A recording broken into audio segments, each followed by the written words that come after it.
जब एक छोटा बच्चा बड़ा हो रहा होता है तो उसके माइंड में बहुत से अलग अलग प्रश्न आते रहते हैं। वो उन प्रश्नों के आंसर्स अपने माता पिता के थ्रू, अपने टीचर्स के थ्रू जानने का प्रयास करता है। उसके अंदर क्यूरोसिटी होती है। तो हम सभी के अंदर अलग अलग विषयों के बारे में जानने की उत्सुकता है, जिसको हम बोलते हैं क्यूरोसिटी। एंड यस, हमारे जो विषय हैं जानने के वो अलग अलग हो सकते हैं। कोई किसी पर्टिकुलर फील्ड के बारे में जानने में रुचि रख सकता है, कोई किसी पर्टिकुलर फील्ड के बारे में जानने में रुचि रख सकता है। एंड इंटरेस्टिंग बात यह है कि हम सभी के अंदर भगवान के बारे में जानने की भी क्यूरोसिटी है। तो अब आपके मन में प्रश्न आ सकता है कि सर, हमारे माइंड में तो भगवान के बारे में जानने की कोई रुचि नहीं है, कोई क्यूरोसिटी नहीं है। अभी ऐसा हो सकता है कि यस, आपके माइंड में भगवान के बारे में जानने की कोई रुचि ना हो, बट वो जो क्यूरोसिटी है भगवान के बारे में जानने की, वो क्यूरोसिटी अभी सुप्त अवस्था में हो सकती है, डॉर्मेंट हो सकती है। बट यस, धीरे धीरे उस डॉर्मेंट पोजीशन को हम रिवाइव कर सकते हैं, हम उसको एक्टिव कर सकते हैं, क्योंकि जानने की रुचि सभी की है और अल्टीमेटली जानने का विषय भी हम सभी के लिए भगवान। तो अब नेक्स्ट प्रश्न जो हम सभी के माइंड में खड़ा होता है कि ओके प्रभु जी, आप कह रहे हैं कि हम सभी के हार्ट में भगवान के बारे में जानने की इच्छा जो है वो दबी हुई है। हम उस इच्छा को कैसे रिवाइव करें, कैसे उस इच्छा को रीएक्टिवेट करें। तो अभी हम इस वीडियो में कुछ 5-6 टिप्स के बारे में डिस्कस करेंगे, जिसके थ्रू धीरे धीरे धीरे धीरे हमें भगवान को जानने में हेल्प करते हैं। सबसे पहला, जब हम भगवान के बारे में सुनते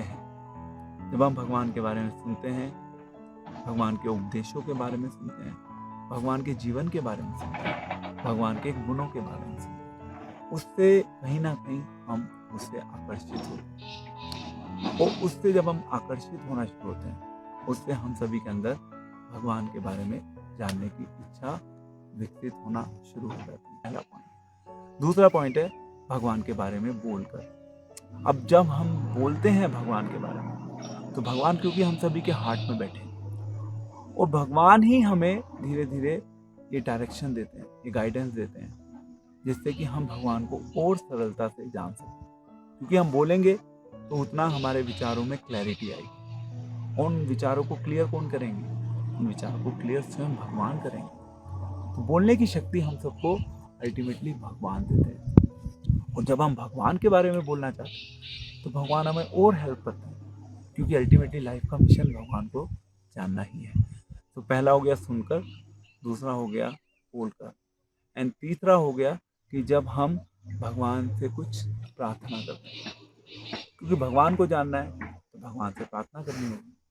क्योंकि हम जब भगवान से प्रार्थना करेंगे, हे भगवान, मैं आपको जानना चाहता हूँ, मुझे आपको जानने के लिए नेसेसरी इंटेलिजेंस दीजिए, नेसेसरी शक्ति प्रदान कीजिए। प्रभुपाद ने एक बहुत अच्छी प्रार्थना हम सभी को रिकमेंड की है, जिससे कि हम भगवान की अटेंशन अपनी ओर खींच सकें। प्रभुपाद कहते हैं कि जिस प्रकार से एक छोटा बच्चा अपनी मदर के लिए रोता है, बुलाता है अपनी मदर को, इसी प्रकार से जब हम भगवान को बुलाते हैं अपने जीवन में, तो भगवान की अटेंशन हमारे ऊपर जाती है और उस प्रार्थना के थ्रू धीरे धीरे धीरे धीरे हम भगवान को थोड़ा थोड़ा जानना शुरू कर देते हैं। सो ये हो गया तीसरा पॉइंट।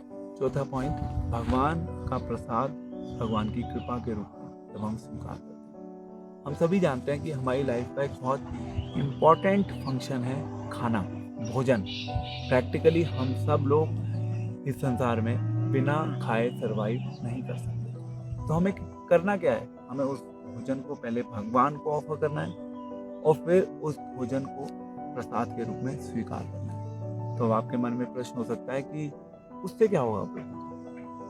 एक्चुअली जब हम प्रसाद ग्रहण करते हैं तो प्रसाद से हमें 2 बल मिलते हैं। एक, प्रसाद के माध्यम से हमें आध्यात्मिक बल मिलता है, अपने आप भगवान से जुड़े हुए सब्जेक्ट मैटर्स को जानने में रुचि दिखती है। दूसरा, मानसिक बल।